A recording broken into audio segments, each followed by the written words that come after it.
ئەوە سێ سیارە پەتاتەی کەلارە لە لامە نافرۆشێ بە 250 ناری بم ساق ناکرێتەوە ئەڵێم مەرزی پەروێزخان و داهاتی مەرزی پەروێزخان بەم شێوازە بڕات لە 180 کەمەکان. دۆخی کاسبکارانی عەلوەی کەلار ڕۆژ بە ڕۆژ خراپترە بێت و بێئیش دەبن.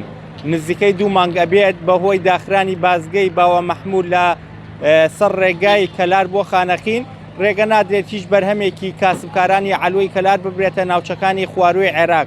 ئەمەش کاسبکارانی بێئیش و بێکار کردووە. منەمەوێ بڕۆمە لای یەکێک لەو کاسبکارانە خۆیان کاکاروان کە خاوەنی نووسنگێ لە عەلوەی کەلار. کاکاروان سڵاو لێ بێ، دۆخی عەلوەی کەلار چۆنە، بازاڕتان چۆنە؟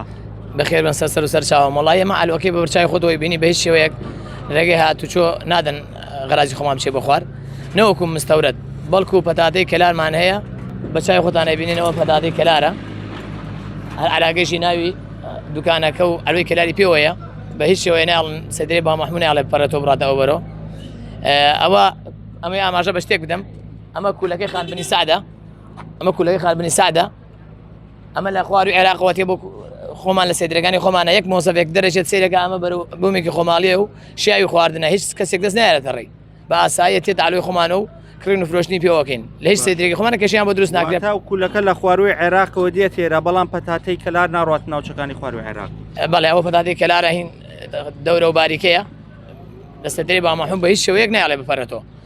ئەمە کولەکەی خانبنی سعدە تێت لە سێدرەکان خۆمانیش کێشەیەکی نییە. ئەوە تەماتەی زوبەیرە، تەماتەی بەسڕەیە، با حەزێکی بە کۆبڕن ئاماژەیەکی سێرێکی بکە. ئێمە دەستخۆشی لە وەزیری زراعی خۆمانەکەین بێگەلخان لەم هەفتە ڕۆیشتۆ بۆ بەسڕا بۆ لای فەلاحەکانی ئەوان. چۆن چۆ بۆ لای فەلاحەکانی ئەوان دەستخۆشی لەکەین و سپاسێکین و ئەوش بە لای فەلاحەکانی خۆمانیش خەمی پەتاتەکانی خۆمانیش بخوا. ئەوە سێ سیارە پەتاتەی کەلارە لە لامە نافرۆشێ بە 250 ناری بم ساق ناکرێتەوە بە هۆکاریەوەی سێترێ نییە. ئەم شە تەماتەی زوبەیرە، ئەم شەواتۆ لە سێتری خۆمان هیچ کێشێکی بۆ دروست ناکرێت. مۆزەفێکێت سەیرێکات شیاوی خواردنە بەڵێ شیاوی خواردنەمە بڕاتە ژوورەوە.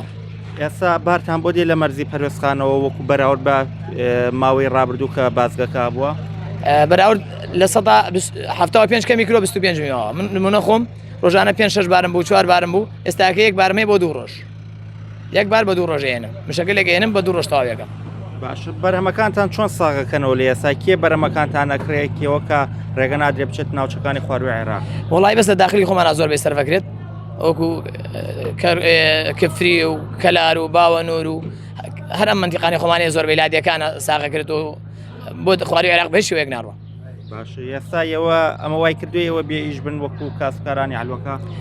پێ دەڵێم لە 175 کەمی کیلۆ 25 ماوە، یعنی زۆر فەرقی کردەوە بەرهەمانەش کەوا ئەفرۆشین بە مایەکاری و لێ بە قازانج و لێشی بە خەسار ئەفرۆشێت، تەنانەت باری وەمانەیە هەر بە 2 و 3 لی فڕکاتین خراوە بێ. باش ئەگەر ئەم باردۆخە بەردەوام بێ وەزعیەوە چی لێ دێ وەکو کاسبکاران کاکاروان؟ من لە ڕاستیە بە سەراحەتەن بڵێم هەر خەمی خۆمان نییە، من ئەڵێم مەرزی پەروێزخان و داهاتی مەرزی پەروێزخان بەم شێوازە بڕات لە 180 کەمەکان لە 175 کەمەکان.